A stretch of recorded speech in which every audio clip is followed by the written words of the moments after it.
अस्सलाम वालेकुम वीवर्स, कैसे हैं आप? उम्मीद करती हूँ खैरियत से होंगे। आज हम बनाएंगे क्रिस्पी समोसा रोल की रेसिपी। आपने वीडियो को एंड तक तवज्जो के साथ देखना है ताकि कोई भी स्टेप मिस ना हो और आप इसे इजीली बना सकें। आप सबके ताउन से ही हम अपने चैनल को आगे लेके जा सकते हैं। हमारे साथ साथ रहने पर एडवांस में ही मैं आप सबका शुक्रिया अदा करती हूँ। अगर अभी तक आपने मेरे चैनल को सब्सक्राइब नहीं किया तो जल्दी से सब्सक्राइब कर दें ताकि हमें रेसिपी को आपके साथ शेयर करने में खुशी हासिल हो। चलिए रेसिपी को बनाना शुरू करते हैं। सबसे पहले हम 1 कप गरम दूध 200 मिलीलीटर डालेंगे, 1 कप गरम पानी 200 मिलीलीटर, आधा कप ऑयल 100 मिलीलीटर। दूध और पानी की निस्बत ऑयल हम इसमें हाफ डालेंगे। अब हम इसमें एक अंडा शामिल कर देंगे। अब मैं लूँगी ग्राइंडेड शुगर 1 चम्मच तकरीबन 20 ग्राम। अब मैंने एक पूरा साशे लिया है खमीर का जो कि 10 ग्राम है, इसमें शामिल कर दूंगी। आइए हम इन सबको अच्छे से मिक्स कर लेते हैं। अच्छे से मिक्स करने के बाद हम इसमें शामिल करेंगे 5.5 कप मैदा। आप मैदे को 5 से 6 कप भी कर सकते हैं।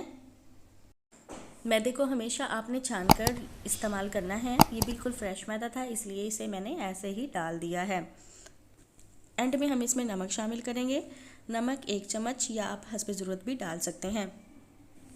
अगेन हम इन सबको मिक्स कर लेते हैं और मैदे को हमने हल्के हाथों से ही मिक्स करते जाना है।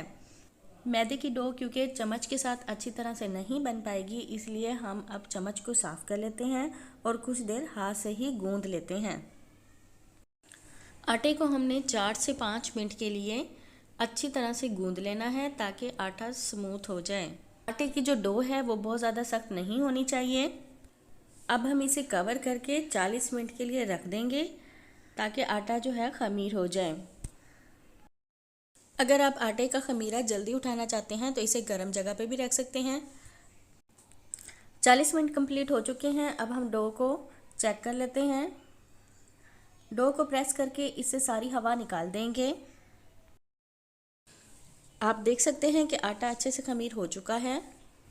इसको काट कर 2 बड़े हिस्से कर लेते हैं और गोल गोल घुमाकर 2 बड़े पेड़े बना लेंगे और इसको बेलना शुरू करते हैं। रेक्टेंगल शेप में हम इसे बेल लेंगे। आप इसको बहुत ही इजीली कर पाएंगे अगर आप वीडियो को तवज्जो के साथ देख रहे हैं तो।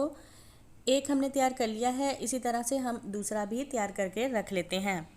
ये बहुत ही मज़ेदार तैयार होगी और खाने में आपको ऐसे लगेगी जैसे पिज़्ज़ा डोनट हो। 1 या 2 चम्मच टोमेटो पेस्ट लगा देंगे और इसे अच्छी तरह से फैला देंगे। इसके बाद हम इसके ऊपर क्रश की हुई चेडर चीज़ डालेंगे। अगर आप पसंद करते हैं तो सब्ज़ धनिया और चिकन भी डाल सकते हैं। इसके बाद जो पहले वाली डो हमने तैयार की थी वो इसके ऊपर रख देंगे और थोड़ा सा दबा देंगे। नेक्स्ट हम इसे बराबर काट लेंगे और रेक्टेंगल शेप में इसके पीसेस कर लेंगे। अब हम आटे के 2 टुकड़े जो एक दूसरे के मुखालिफ हैं इसके ऊपर रखेंगे और एक बारीक स्टिक से प्रेस कर देंगे और इसे दोनों सिरों से पकड़कर घुमा देंगे। जब आप इसे बनाएंगे तो बनाने में खूब इंजॉय करेंगे। मुझे यकीन है कि आप इसे ज़रूर पसंद करेंगे। नेक्स्ट हम इस पर अंडे की जर्दी ब्रश की मदद से लगा देंगे। आप इसको ओवन में 180 डिग्री पर 20 मिनट के लिए भी बेक कर सकते हैं, लेकिन मैं आपको इसको पैन में बनाकर दिखाती हूँ। बहुत ही नरम, क्रिस्पी और फूले हुए तैयार हुए हैं। अब हम इसे सर्व कर सकते हैं। ये जो डोनट समोसा हैं बहुत ही डिलीशियस तैयार होते हैं। आप इसको ज़रूर ट्राई करें। फ्रेंड्स, अगर आप हमारी वीडियो को लाइक करते हैं, शेयर करते हैं तो ये आप लोगों की तरफ से हमारे लिए प्यार होता है।